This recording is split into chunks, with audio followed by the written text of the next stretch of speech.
بسم اللہ الرحمن الرحیم۔ السلام علیکم ورحمۃ اللہ وبرکاتہ۔ دو اونٹنیوں کا قافلہ تیزی سے یثرب کی طرف رواں دواں تھا۔ اب یہ بنی مدلج کے علاقے قدید سے گزر رہا تھا۔ ان اونٹنیوں پر 4 افراد سوار تھے۔ ان میں ایک بزرگ جس کی داڑھی کے کچھ بال سفید ہو چکے تھے، بڑی بےتابی سے کبھی آگے کبھی پیچھے دیکھ رہے تھے، گویا کسی بھی خطرے کو بھانپ کر اس کا مقابلہ کرنے کی دھن میں تھے۔ یہ بزرگ صدیق اکبر رضی اللہ عنہ تھے۔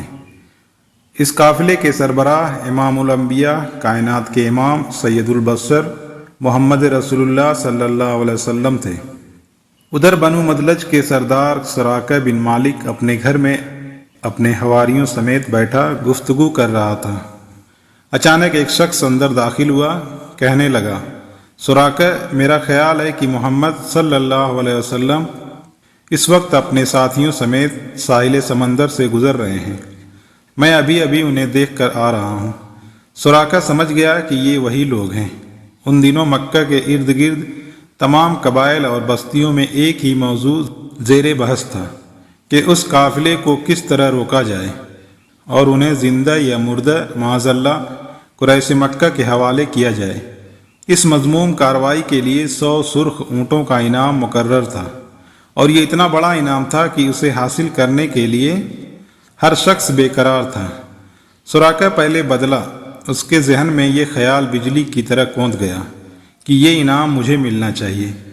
آخر میں اس قبیلے کا سردار ہوں اور یہ قافلہ میرے علاقے سے گزر رہا ہے، میں اس پر قابو پا سکتا ہوں، لیکن اگر کوئی شخص میرے ساتھ اس قافلے پر قابو پانے میں شریک ہوتا ہے تو انعام تقسیم ہو سکتا ہے۔ اس نے ایک لمحے سوچا، پھر اس شخص کو گھورتے ہوئے کہا، تمہارا اندازہ غلط ہے۔ بھلا محمد صلی اللہ علیہ وسلم یہاں سے کہاں گزر سکتے ہیں؟ یہ وہ لوگ نہیں بلکہ تم نے کسی اور کو دیکھا ہے جو تمہاری نظروں کے سامنے سے گزرے ہیں۔ قافلے کی خبر دینے والا شخص خجالت محسوس کر رہا تھا۔ ادھر سراقہ نے اپنی لونڈی کو طلب کیا اور اس کے کان میں کہا، فوراً میرے گھوڑے پر زین کسو اور اسے تیار کر کے فلاں جگہ کھڑی ہو جاؤ۔ خبردار کسی کو کانوں کان خبر نہ ہو، میں تھوڑی دیر میں آ رہا ہوں۔ ہاں، جلدی کرنا، تاخیر ہرگز نہیں ہونی چاہیے۔ پھر وہ اہل مجلس کے ساتھ کسی اور موضوع پر گفتگو کرنے لگا۔ اس کا ذہن مسلسل قافلے کے تعاقب میں تھا۔ جب اندازہ ہو گیا کہ اس کی لونڈی گھوڑا تیار کر کے مقررہ مقام پر پہنچ چکی ہوگی تو اس نے اہل مجلس سے گھر میں ضروری کام کا بہانہ کیا اور اپنے گھر کے پچھواڑے سے باہر نکل گیا۔ اس نے نیزہ سنبھالا، گھوڑے پر سوار ہو کر اسے قافلے کی طرف دوڑایا۔ گھوڑا پوری قوت سے سرپٹ دوڑ رہا تھا۔ اچانک گھوڑا پھسلا اور سراقہ نیچے گر پڑا۔ اس نے اٹھ کر ترکش کی طرف ہاتھ بڑھایا، پانسے کے تیر نکالے اور یہ جاننا چاہا کہ میں انہیں ضرر پہنچا سکوں گا یا نہیں۔ اتفاق کی بات کہ تیر وہ نکلا جو اسے ناپسند تھا۔ فال بتا رہی تھی کہ قافلے کا پیچھا کرنا مناسب نہیں، مگر 100 اونٹوں کا لالچ اسے چین نہ لینے دیتا تھا۔ وہ دوبارہ گھوڑے پر سوار ہوا اور قافلے کے بہت قریب جا پہنچا، حتیٰ کہ اس کے کانوں میں اللہ کے رسول صلی اللہ علیہ وسلم کی قرأت کی آواز آنے لگی۔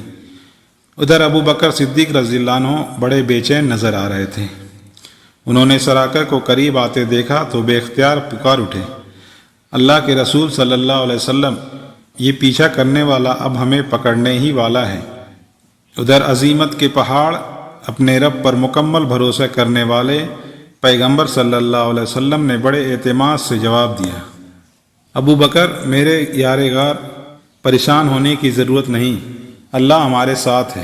سراقہ کا گھوڑا مسلسل دوڑ رہا تھا، بتدریج قریب ہو رہا تھا۔ ابو بکر صدیق رضی اللہ عنہ پریشانی کے عالم میں رو پڑے۔ ارشاد ہوا، ابو بکر کیوں رو رہے ہو؟ عرض کیا، میرے ماں باپ آپ صلی اللہ علیہ وسلم پر قربان، میں اپنی جان کے خوف سے نہیں بلکہ آپ کی خاطر رو رہا ہوں۔ رسالت مآب صلی اللہ علیہ وسلم کے ہاتھ بے اختیار آسمان کی طرف اٹھ گئے۔ بارگاہ الہی میں عرض کیا، اے اللہ، تو جسے چاہے اس سے ہمیں بچا لے۔ ادھر زبان اقدس سے یہ الفاظ نکلے، ادھر سراقہ کا گھوڑا دوبارہ لڑکھڑا کر گر پڑا اور اس مرتبہ اس کے اگلے دونوں پاؤں گھٹنوں سمیت سخت زمین میں دھس گئے۔ اب سراقہ نے دوبارہ پانسے کے تیر سے فال نکالی، وہی تیر نکلا جو اسے ناپسند تھا۔ اب اس کی سمجھ میں آ گیا کہ اس قافلے کا پیچھا کرنا سراسر غلط کام ہے، جو بھی اس کا پیچھا کرے گا وہ ہلاک ہو جائے گا۔ اس کے دل میں یہ بات بیٹھ گئی کہ محمد صلی اللہ علیہ وسلم غالب آ کر رہیں گے۔ اس نے قافلے والوں کو پکارا اور کہا، اے محمد صلی اللہ علیہ وسلم، میں جان چکا ہوں کہ آپ صلی اللہ علیہ وسلم کی مخالفت کے باعث میرا گھوڑا زمین میں دھس گیا ہے۔ اللہ سے دعا فرمائیے وہ مجھے نجات دے۔ میں نہ صرف آپ صلی اللہ علیہ وسلم کا تعاقب چھوڑ دوں گا بلکہ اس طرف آنے والوں کو بھی لوٹا دوں گا۔ نبی کریم صلی اللہ علیہ وسلم نے اس کے لیے دعا فرمائی تو زمین نے اسے چھوڑ دیا۔ سراقہ نے عرض کیا، میرے لیے پروانہ امن لکھ دیجئے جو میرے اور آپ صلی اللہ علیہ وسلم کے درمیان بطور نشانی رہے گا۔ آپ صلی اللہ علیہ وسلم نے ابو بکر صدیق رضی اللہ عنہ کے غلام عامر بن فہیرہ کو حکم دیا کہ اسے امان لکھ دو۔ انہوں نے چمڑے کے ٹکڑے پر امان نامہ لکھ دیا۔ سراقہ نے آپ صلی اللہ علیہ وسلم کو قریش کے عزائم اور 100 اونٹوں کے انعام کے بارے میں آگاہ کیا اور آپ صلی اللہ علیہ وسلم کو زاد سفر اور ساز و سامان کی پیشکش کی، مگر آپ صلی اللہ علیہ وسلم نے کسی بھی قسم کا سامان لینے سے انکار کر دیا، صرف یہ فرمایا ہمارے بارے میں رازداری سے کام لینا۔ سراقہ وہاں سے جانے لگا تو اچانک اللہ کے رسول صلی اللہ علیہ وسلم نے ارشاد فرمایا، سراقہ تمہیں کیسا لگے گا جب تم کسریٰ بن ہرمز کے دونوں کنگن، پیٹی اور اس کا تاج پہنو گے؟ سراقہ نے بڑے تعجب سے یہ بات سنی۔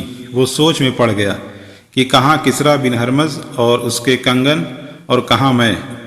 اس کے بعد قافلہ یثرب کی طرف بڑھ گیا۔ سراقہ واپس آیا تو دیکھا کہ لوگ قافلے کی تلاش میں سرگرداں ہیں۔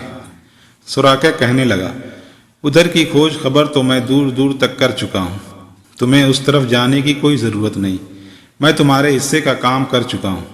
پھر جب اللہ کے رسول صلی اللہ علیہ وسلم بحفاظت مدینہ منورہ پہنچ گئے تو سراقہ نے لوگوں کو یہ واقعہ سنایا۔ سراقہ نے امان نامہ سنبھال کر رکھا۔ وقت گزرتے دیر نہیں لگتی، مکہ فتح ہوا۔ آپ صلی اللہ علیہ وسلم حنین اور طائف سے فتح یاب ہو کر جورانہ کے مقام پر قیام فرما ہوئے۔ بنی مدیج کا یہ سردار یہی امان نامہ لیے اللہ کے رسول صلی اللہ علیہ وسلم سے ملنے آیا۔ بدو آدمی تھا، تمام رکاوٹوں کو عبور کرتا آگے بڑھ رہا تھا۔ انصار کے گھوڑ سوار نے اسے روکا کہ ارے کہاں منہ اٹھائے جا رہے ہو؟ اس نے جواب میں وہی پروانہ جیب سے نکالا اور اسے رسول اللہ صلی اللہ علیہ وسلم کی طرف بڑھایا۔ آپ صلی اللہ علیہ وسلم اس وقت اونٹنی پر سوار تھے۔ عرض کرنے لگا، یا رسول اللہ صلی اللہ علیہ وسلم، یہ آپ ہی کا دیا ہوا امان کا پروانہ ہے، میں سراقہ بن مالک ہوں۔ ارشاد ہوا، آج کا دن وفا نبھانے کا دن ہے، نیکی اور احسان کرنے کا دن ہے، میرے قریب آ جاؤ۔ پھر چند لمحات کے بعد سراقہ بن مالک کو صحابی بننے کا شرف نصیب ہوا۔ اب وہ اسلام کا ایک سچا سپاہی تھا۔ مسلمانوں کی فتوحات تیزی سے بڑھ رہی تھی۔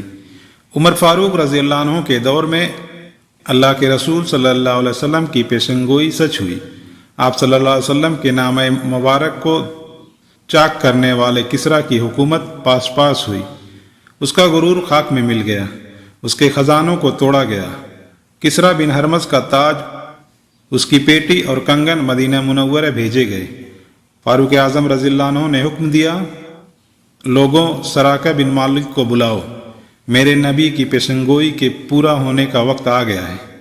سراقہ آتے ہیں، ارشاد ہوا، ہاتھ اٹھاؤ۔ پھر آپ نے ان کے ہاتھوں میں کسریٰ کے کنگن پہنائے اور فرمایا، اللہ اکبر، اس اللہ کا شکر ہے جس نے ان کنگنوں کو کسریٰ بن ہرمز سے چھینا۔ وہ کسریٰ جو کہتا تھا میں لوگوں کا رب ہوں، آج اللہ نے مسلمانوں کو یہ عزت و وقار عطا فرمایا کہ بنی مدلج کے ایک بدو کو اس کا مالک بنا دیا۔